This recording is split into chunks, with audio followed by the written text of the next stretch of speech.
Voilà, alors nous allons suivre le déroulement de votre première séance de travaux pratiques de biologie animale, qui est de la dissection du poussin, qui est un oiseau.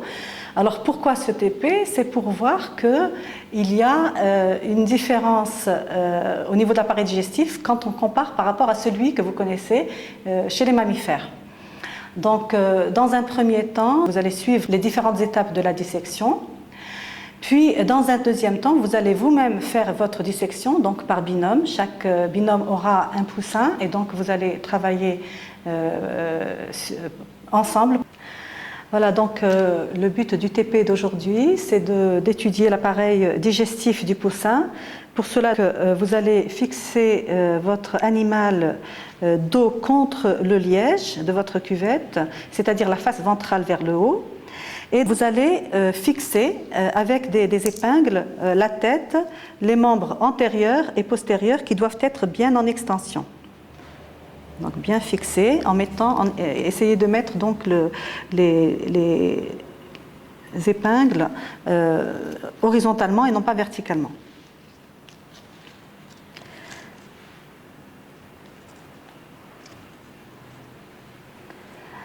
Voilà, après cette étape de fixation, donc vous allez humidifier avec un petit peu d'eau, donc le duvet, donc toutes les plumes de la face ventrale.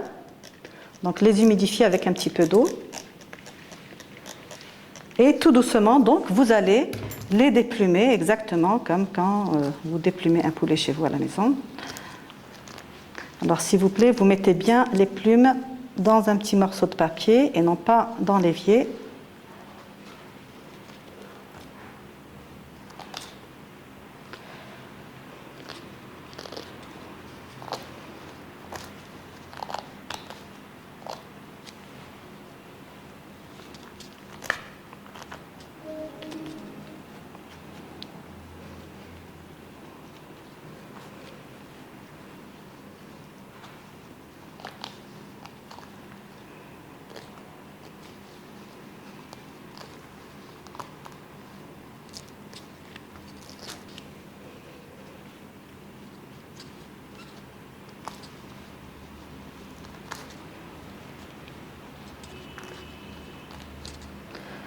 Voilà, donc après avoir enlevé toutes les plumes, vous allez repérer une région qui se situe juste en avant du cloaque. Donc le cloaque, c'est l'orifice qui se situe donc dans la région postérieure.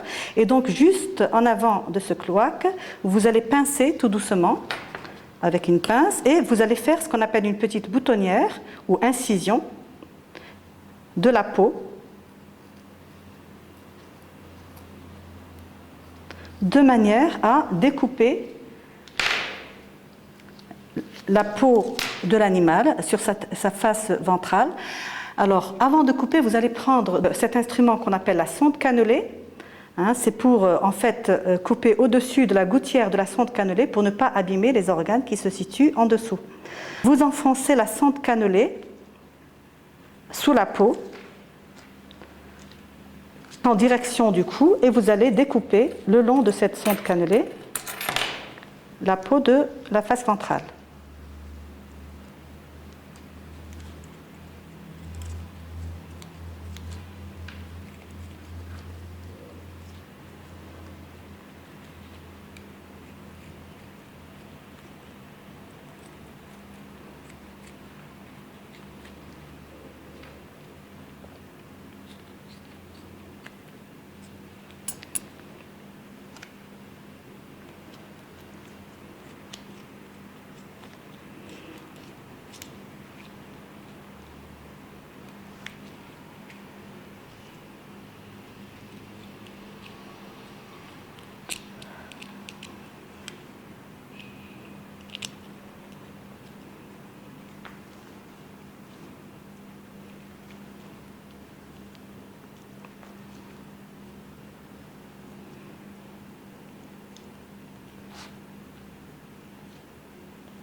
Voilà, donc bien tirer sur les volets de la peau.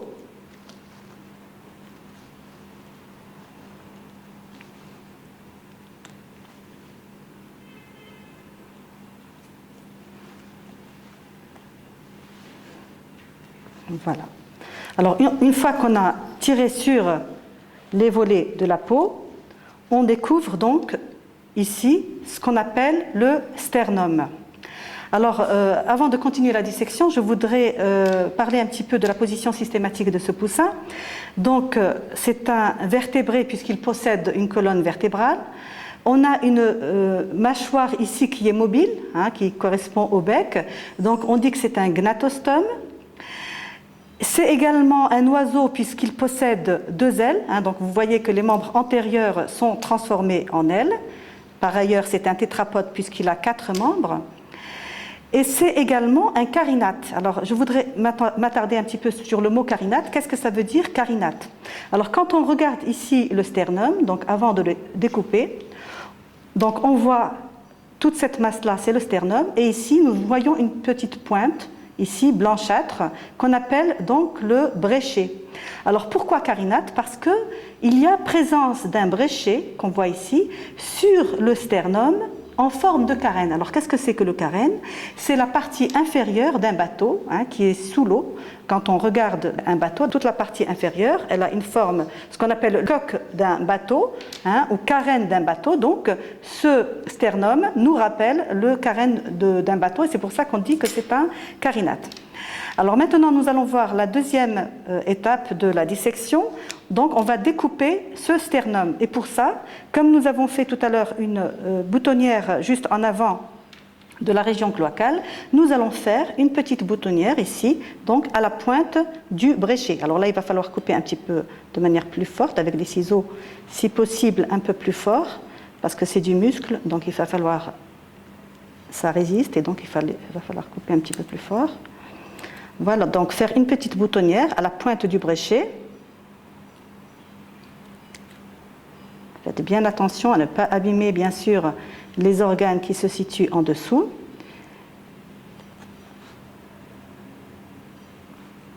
Et comme tout à l'heure, nous allons enfoncer la sonde cannelée sous le sternum et la faire ressortir au niveau du cou, ici, pour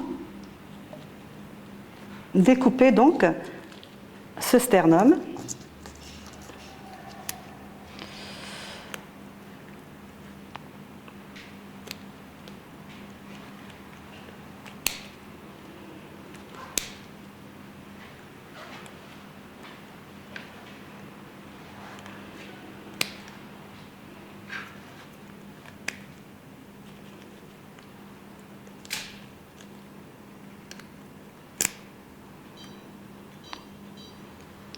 Donc toujours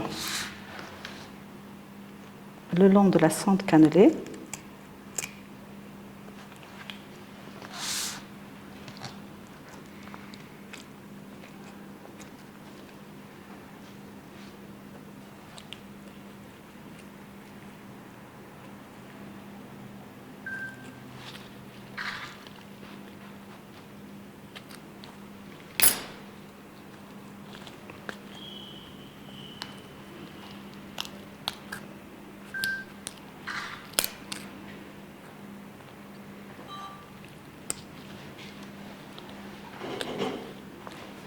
Là, il faut forcer un petit peu.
Sectionner carrément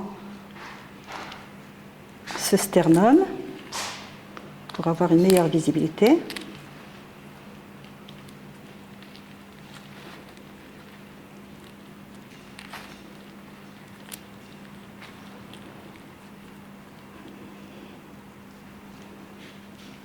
Ou l'épingler, à vous de choix.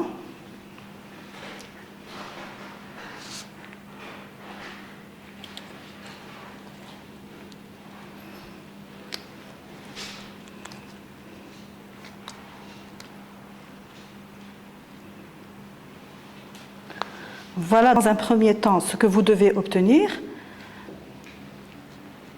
Ce qu'on voit ici,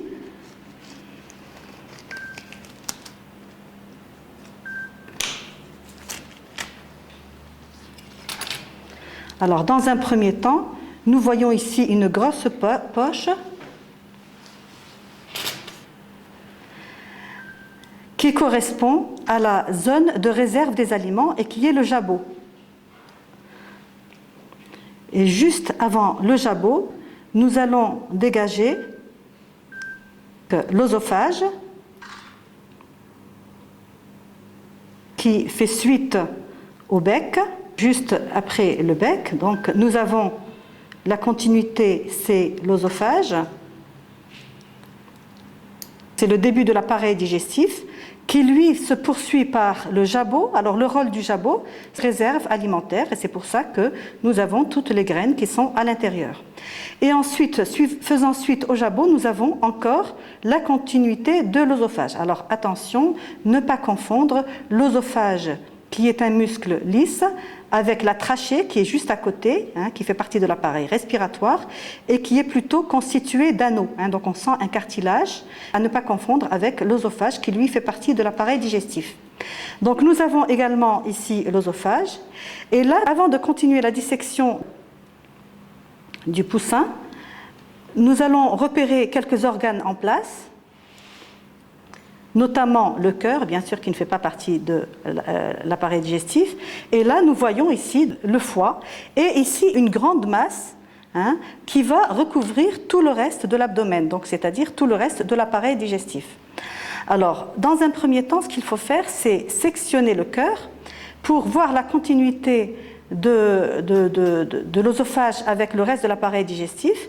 Pour cela, on va soulever le cœur. Le cœur, normalement, est recouvert d'une membrane qu'on appelle le péricarde.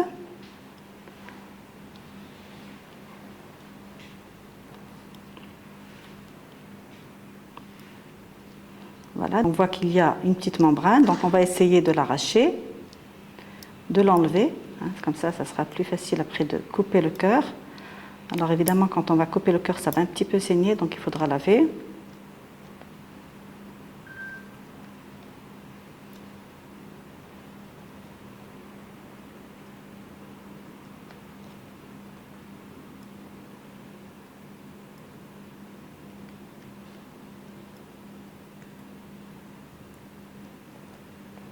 Voilà, donc on voit ici le cœur avec ventricule, oreillette. Alors le cœur ne fait pas partie de l'appareil digestif, donc on va le couper.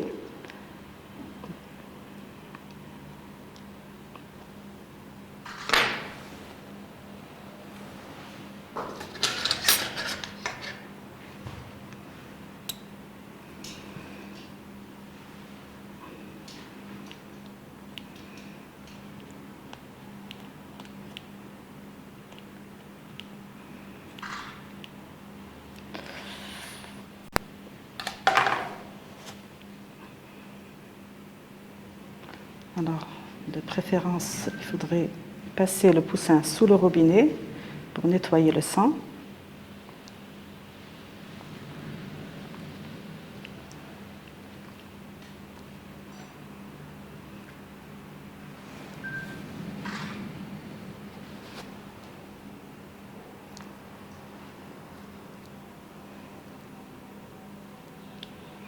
Alors maintenant, ce qu'on va essayer de faire, c'est de dégager tout l'appareil digestif. Alors, je reprends ici la suite de l'œsophage.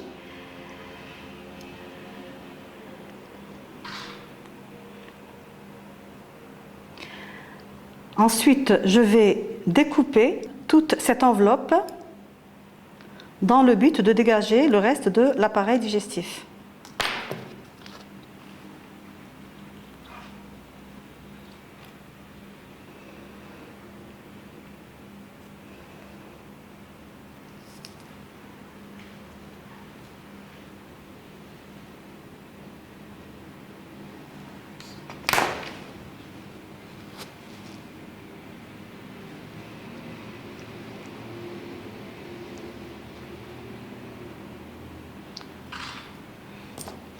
Alors, avant de dérouler l'appareil digestif, nous observons ici le foie.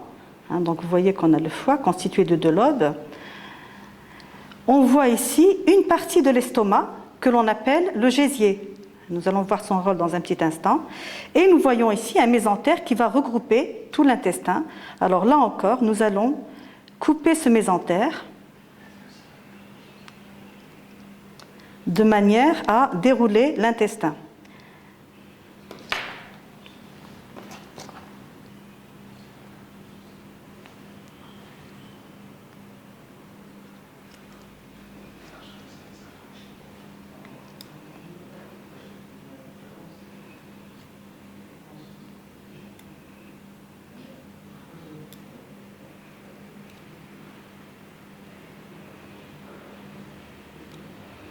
Alors là où il faudra faire très attention, c'est à ne pas, on va dérouler l'intestin, mais on ne va pas dérouler une partie de l'intestin qu'on appelle le duodénum ou anse duodénale. Nous allons voir pourquoi. Voilà, donc on va essayer tout doucement de dégager. Ici, j'ai dégagé une partie de l'intestin qu'on appelle le duodénum ou anse duodénale.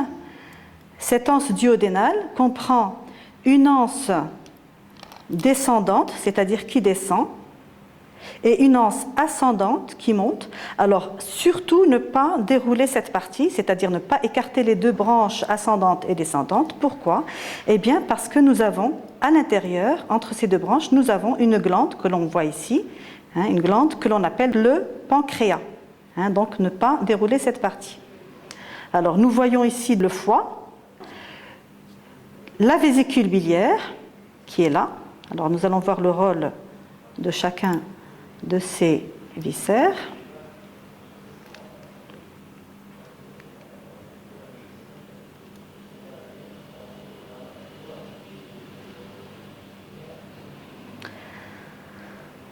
Et dans la partie terminale, il va falloir maintenant dérouler l'intestin, qui comporte plusieurs parties. Donc là, on va couper le mésentère.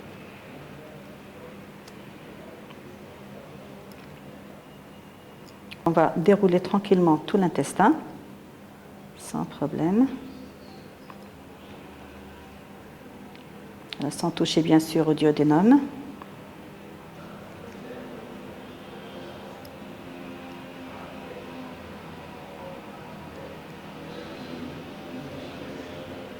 Voilà. Et alors, quand on arrive dans la partie terminale de l'intestin,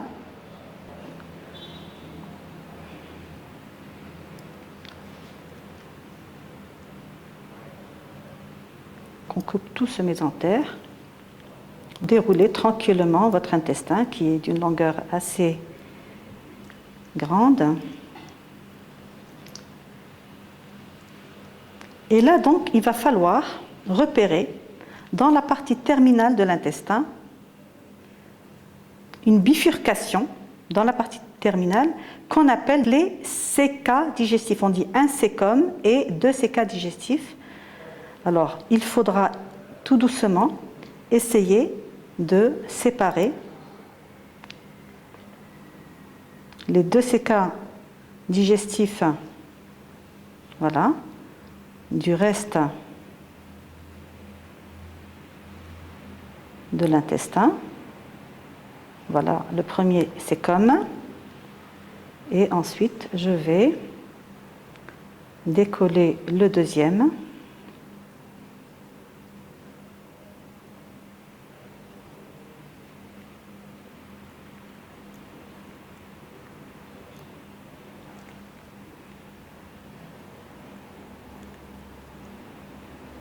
Voilà, donc le deuxième, c'est comme.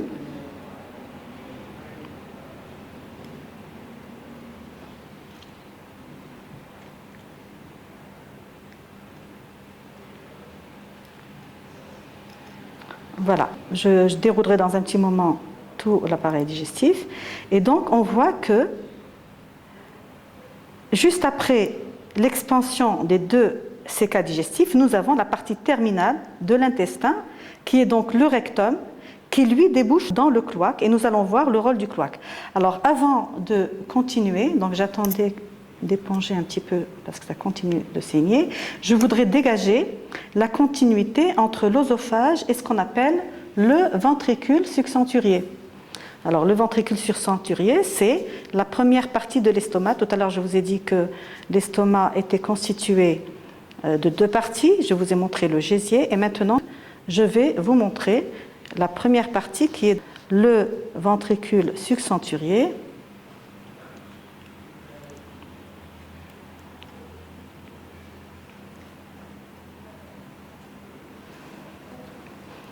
Alors pour cela, il faut vraiment nettoyer tout ce qui se situe ici. On peut enlever les poumons, on a enlevé le cœur, on peut enlever les poumons, enlever tout ce qui se situe ici et qui nous gêne pour voir.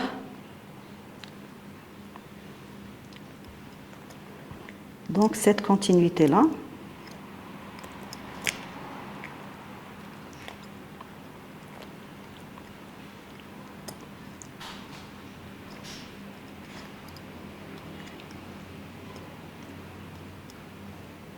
On va repérer, voilà, on va repérer le ventricule subcenturier qui est là. Et donc on va nettoyer tout ce qui nous dérange pour voir la continuité avec l'œsophage.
Voilà, donc on voit bien que maintenant,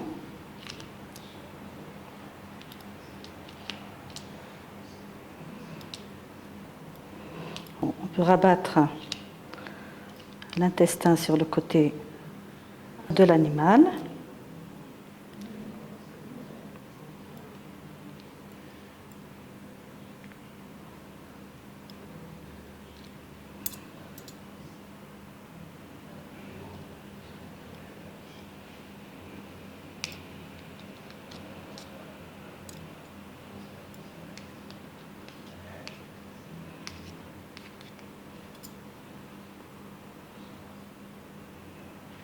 Voilà.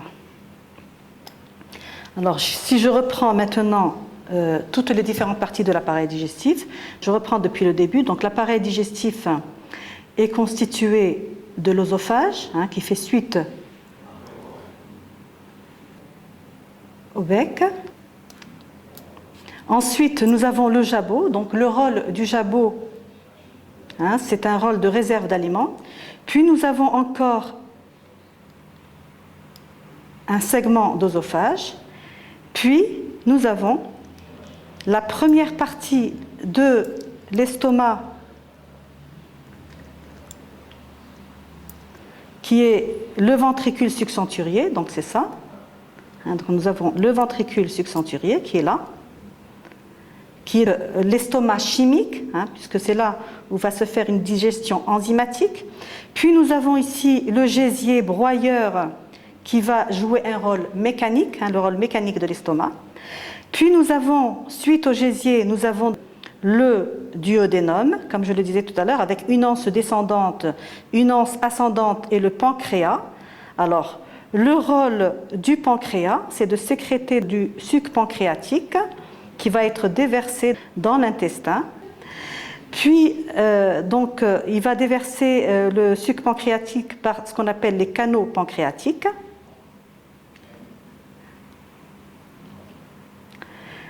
Puis, nous avons ici le foie, qui est constitué de 2 lobes. Alors, le rôle du foie, c'est de sécréter la bile qui va être déversée dans l'intestin et dont le rôle est de favoriser la digestion des graisses. Nous avons ici la vésicule biliaire, où s'accumule la bile. Alors, regardez bien ici, quand tout à l'heure je disais qu'il ne fallait pas dérouler l'anse duodénale, eh bien c'est tout simplement parce que nous avons le pancréas, donc cet organe qui est entre les 2 anses, et nous voyons ici les 2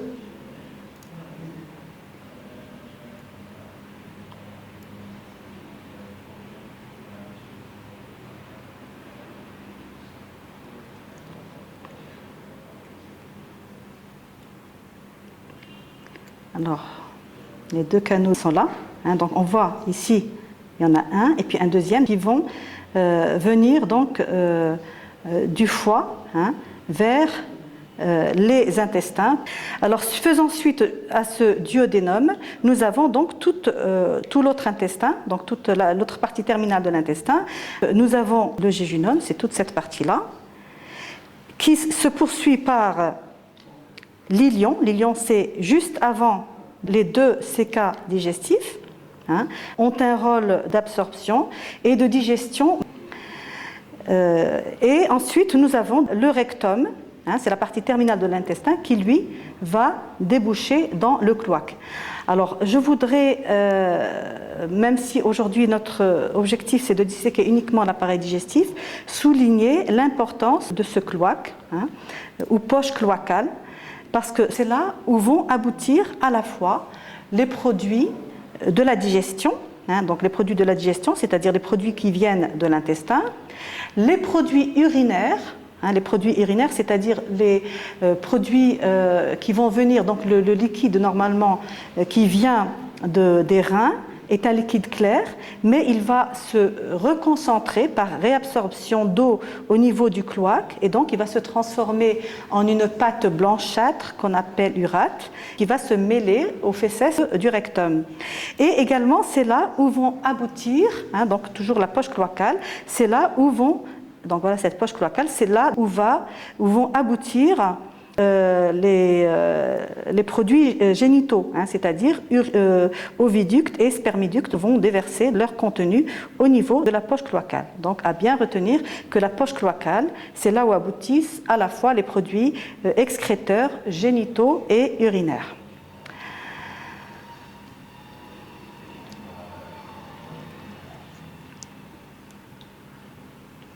Alors je voudrais juste montrer ici un autre organe qui est la rate.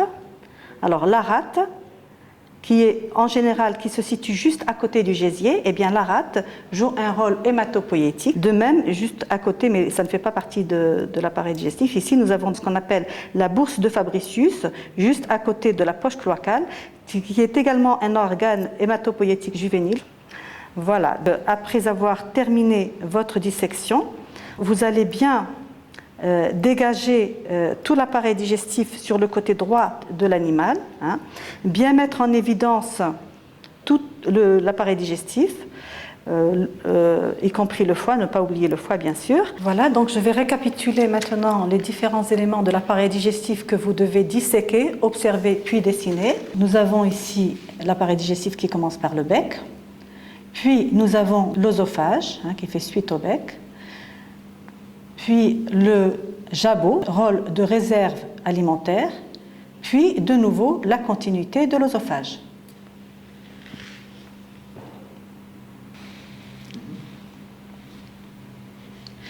Faisant suite à l'œsophage, nous avons l'estomac qui est constitué de deux parties. L'estomac, c'est tout ça. Nous avons la première partie qui est le ventricule succenturier, qui est l'estomac chimique, donc digestion enzymatique. Puis la deuxième partie de l'estomac, qui est le gésier broyeur, qui joue un rôle d'estomac mécanique. Suite au gésier, nous avons l'anse duodénale. L'anse duodénale avec deux parties, une anse qui descend, donc on va l'appeler anse descendante, puis une anse qui va monter, on va l'appeler anse ascendante donc qui monte. Et entre les deux anses, nous avons une petite glande ici qui correspond au pancréas.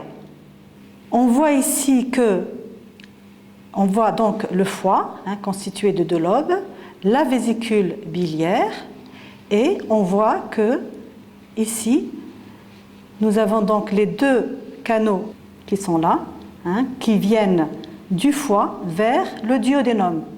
Donc c'est ces deux canaux qui vont, voilà le premier, puis le deuxième, donc qui vont déverser le contenu du foie dans l'intestin. Voilà le premier et voilà le deuxième.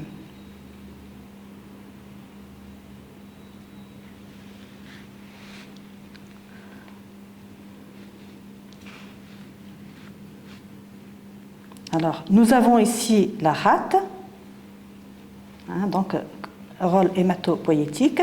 Puis, suite au duodénum, nous avons l'intestin, qui est très long, vous le voyez.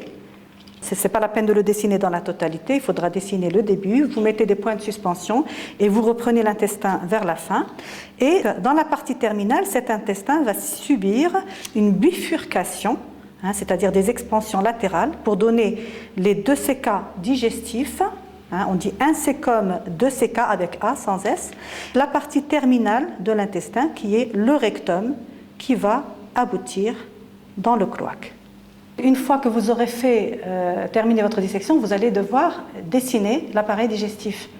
Et pour cela, vous allez prendre une double feuille que vous allez ouvrir pour avoir l'espace pour dessiner et mettre la légende. Vous allez rapidement tracer le contour général du poussin, donc la tête, les ailes, les pattes bien en extension, et vous allez dessiner l'appareil digestif en faisant attention à bien respecter la symétrie de l'animal. Donc une fois que vous aurez tracé le contour général, vous tracez l'axe de symétrie de l'animal. Vous pouvez reconnaître cet axe en le faisant passer au milieu des reins. Vous avez les lobes du rein droit, les lobes du rein gauche, et donc vous allez tracer l'axe de symétrie. Et vous allez choisir une échelle, celle qui vous convient, ça peut être échelle 1, échelle 2 en fonction de la taille de votre poussin, et respecter cette échelle. Respecter l'échelle, ça veut dire quoi? Eh bien, ça veut dire tout simplement, si je prends par exemple le jabot, eh bien, si le jabot fait 5 cm par exemple de longueur et 3 cm de largeur, et que mon échelle c'est 1, eh bien, je respecte ces dimensions-là. De même, si j'ai un duodénum par exemple avec une anse ascendante qui fait 6 cm, eh bien, je respecte cette dimension. Voilà, donc mettez-vous au travail et bon courage.